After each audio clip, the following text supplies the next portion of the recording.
आप हर मस्जिद को छीनना चाहते हैं कि भारत के प्रधानमंत्री और उनकी सरकार भारत के मुसलमानों से उनकी शनाख्त को छीनना चाहते हैं। 17 करोड़ मुसलमान अपने आप को ऐसा समझते हैं कि जिस जमाने में हिटलर के जमाने में यहूदी अपने आप को समझते हैं। 22 जनवरी की बुनियाद 6 दिसंबर 92 को रखी गई। सब सेकुलर है, बुरा मैं हम पाकिस्तान से हार गए। ये आपकी फॉरेन पॉलिसी है। असदुद्दीन ओवैसी जी। मोहतरम चेयरमैन साहब, आपका बेहद शुक्रिया कि आपने मुझे सदर जमहूरिया के खुतबे पर बोलने का मौका दिया। सर, मैं हस्ब आदत और हस्ब रिवायत उसकी मुखालिफत में खड़ा हूँ और सदर जमहूरिया के खुतबे को अगर आप देखेंगे सर, तो उसमें पूरे खुतबे में लफ्ज़ मुसलमान तो छोड़िए, लफ्ज़ अक़लियत भी इस्तेमाल नहीं हुआ है। और मैं बड़ी जिम्मेदारी के साथ आपके सामने अर्ज़ कर रहा हूँ कि भारत में 14% मुसलमान जो आबादी के लिहाज से 17 करोड़ आते हैं, वो आज पिछले 10 साल में नरेंद्र मोदी की सरकार में अपने आप को एक गैर यकीनी कैफियत में पाते हैं। अपने सोचते हैं कि हमारी शनाख्त को ख़तरा है, हमारे वजूद को ख़तरा है। और मैं बड़ी जिम्मेदारी के साथ कह रहा हूं कि जज्बात में लाए बगैर कह रहा हूं कि आज 17 करोड़ मुसलमान अपने आप को ऐसा समझते हैं कि जिस ज़माने में हिटलर के ज़माने में यहूदी अपने आप को समझते थे। और उसकी मैं बताता हूं क्यों समझते हैं, बताता हूं आपको चंद मिनट में। सर, मिसाल के तौर पर आप देखिए, खुतबे सदारत के हिस्से तहरीर का 32वां पैराग्राफ 32 पैराग्राफ में ड्रॉप आउट रेट का जिक्र हुआ, स्कूलों में इंदराज यानी एनरोलमेंट का जिक्र हुआ, एससीज का नाम लिया गया, एसटीज का नाम लिया गया, ओबीसीज का नाम लिया गया। लफ्ज़ अक़लियत का नाम नहीं लिया गया, मुसलमान तो छोड़िए। और सबसे ज़्यादा ड्रॉप आउट इस मुल्क में अगर स्कूलों में है तो मुसलमानों में है। सबसे कम एनरोलमेंट अगर है तो मुसलमानों में, हायर एजुकेशन में। गवर्नमेंट का डेटा है सर कि मुसलमानों का जो स्टूडेंट ड्रॉप आउट है वो 14.42 से क्लास 1 से शुरू होता और वो क्लास 6 और 8 को पहुंचे अब तक वो 10.76 को पहुंचता है। ये गवर्नमेंट का डेटा है, यानी क्लास 1 से क्लास 6 8 तक ये हाल है। आपने क्या किया सर इस बजट में? प्री मैट्रिक स्कॉलरशिप को सिर्फ 9th क्लास तक महदूद कर दिया और इसमें आपने पैसे कम कर दिए प्री मैट्रिक स्कॉलरशिप में। और सर 2022-23 का बजट आप देखिए, 5026 करोड़ रुपए दिए गए थे, जिसमें से सिर्फ 663 करोड़ इस्तेमाल हुए। अब आप आ जाइए सर, AISHE का डेटा है कि हायर एजुकेशन में मुसलमानों का 8.5 ड्रॉप आउट रेट हुआ है।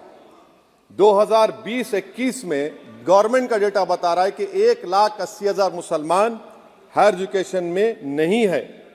प्री मैट्रिक स्कॉलरशिप को आपने 423 करोड़ था, उसको आपने इस साल 326 कर दिया। मौलाना आज़ाद फेलोशिप को 45 करोड़ कर दिया।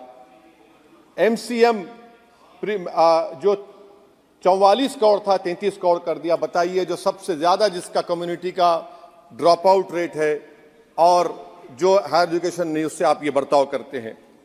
सर, दूसरी बात यह है कि हम ये देख रहे हैं कि 10 साल में इस सरकार में कोई हद नहीं छोड़ी है गलत हुक्मरानी की, नफरतों को भड़काने की, कोई हद नहीं छोड़ी गलत फहमियों को फैलाने की, और कोई हद नहीं छोड़ी इस मुल्क के अवाम नास को तर्क करने की।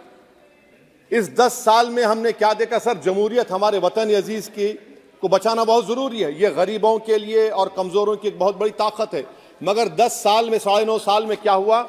सिर्फ एक शख्स को मजबूत कर दिया गया, एक मजहब को मजबूत कर दिया गया, एक आइडियोलॉजी, एक नजरिए को मजबूत कर दिया गया, एक शनाख्त को सब शनाख्त के आगे दूसरी शनाख्तों को मिटाने की कोशिश की गई, एक जबान को मजबूत कर दिया गया। तो हमारी जमहूरियत तो खोखली हो चुकी है।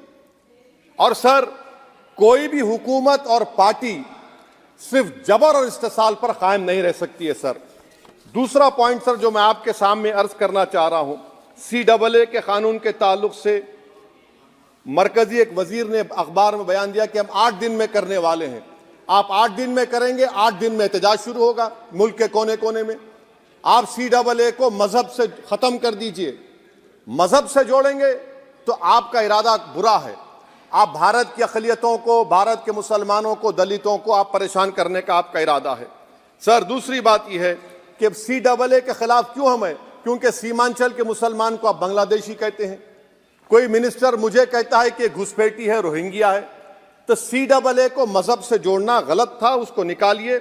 मगर हमारे देश के प्रधानमंत्री सर, वतन अजीज के वजीर आजम, मैं बड़ी जिम्मेदारी के साथ कह रहा हूं कि मैं अपने बचपने में जब हिस्ट्री पढ़ता था तो मैंने एक स्टैचू की फोटो देखी थी, प्रीस्ट किंग ऑफ मोहनजोदारो।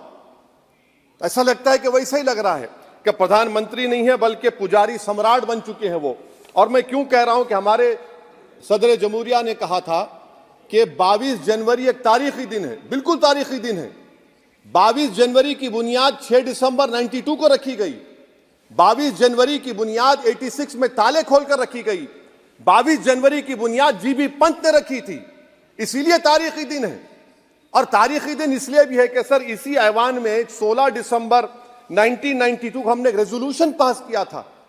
आप बताइए कि आज इस मुल्क में चाहे कोई सेकुलर पार्टी का हो या जो भी हो, वाले सब सेकुलर है, बुरा मैं हूं, किसी में हिम्मत नहीं है कि 6 दिसंबर की बात की जाए। और वो तारीखी दिन इसलिए भी है सर, इंसाफ करने वालों में एक NCLT के चेयरमैन, एक गवर्नर और एक नामजद शुदा रुकने पार्लियामेंट बैठे हुए थे।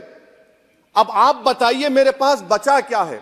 बचा यह है कि आर्टिकल 32 बचा है, जिसको बाबा साहब अम्बेडकर ने दिया। आज मुल्क के 17 करोड़ मुसलमान भारत के वजीर आजम पर एतमाद भरोसा नहीं करते, बिल्कुल नहीं करते, बता रहा हूं, खुल के कह रहा हूं। अगर आप आर्टिकल 32 का ड्यू प्रोसेस ही खत्म कर देंगे तो फिर मेरे पास क्या बचेगा सर? क्या बचेगा? मैं तो यहां खड़े होकर वो सुप्रीम कोर्ट के मायानाज बेबाक वकील दुष्यंत दवे की तरह तो नहीं कह सकता।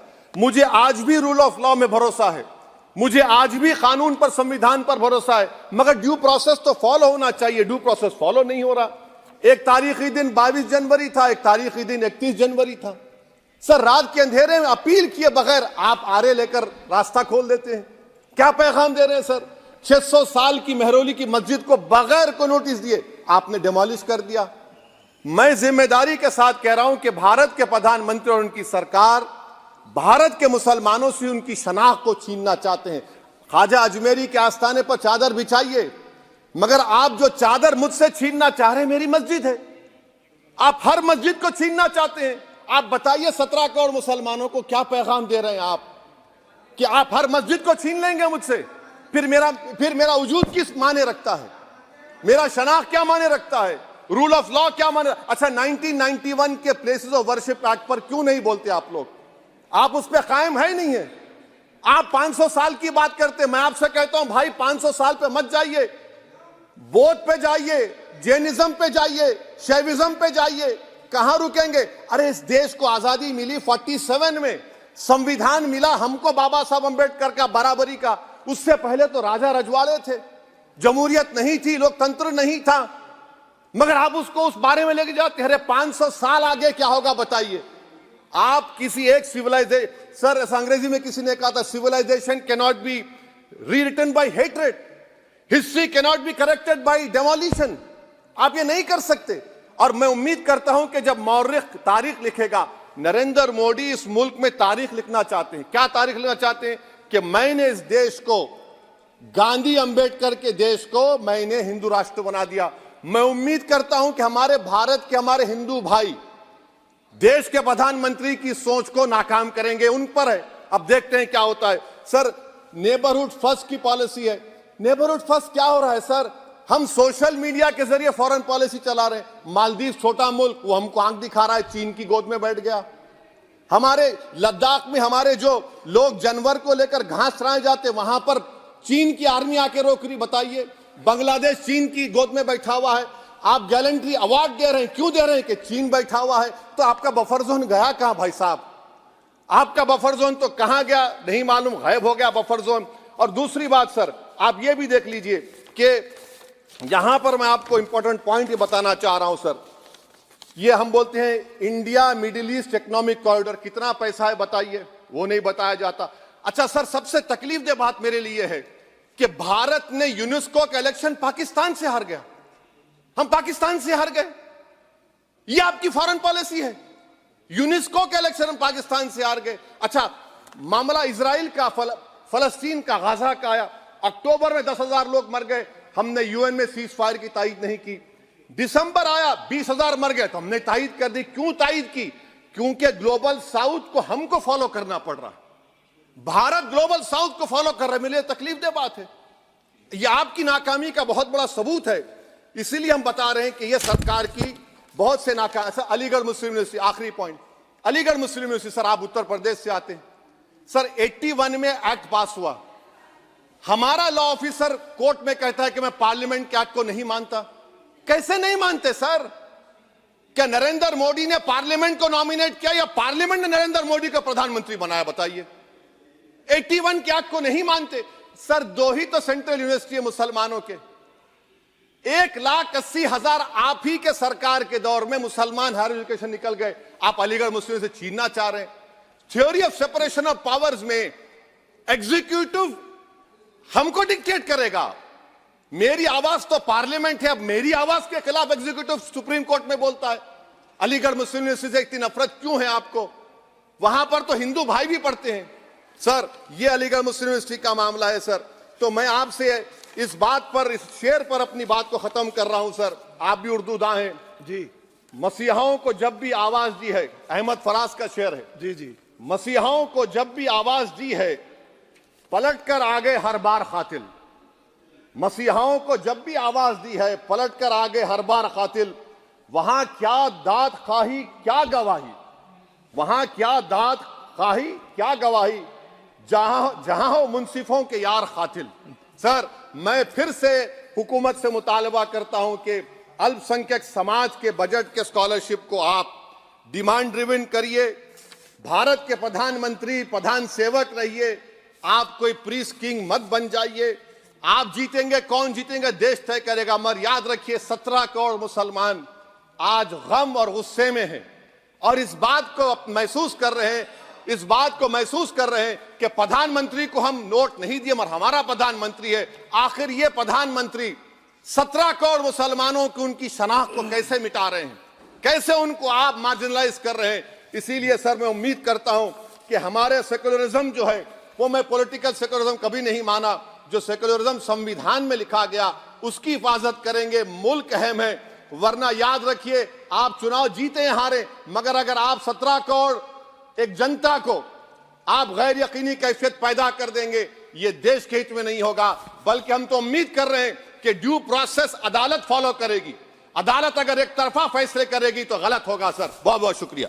ऐसी ही शानदार स्पीचेस को सुनने के लिए डिजिटल हिंदी न्यूज चैनल को सब्सक्राइब करें, लाइक करें और कमेंट सेक्शन में बताएं ये वीडियो आपको कैसी लगी।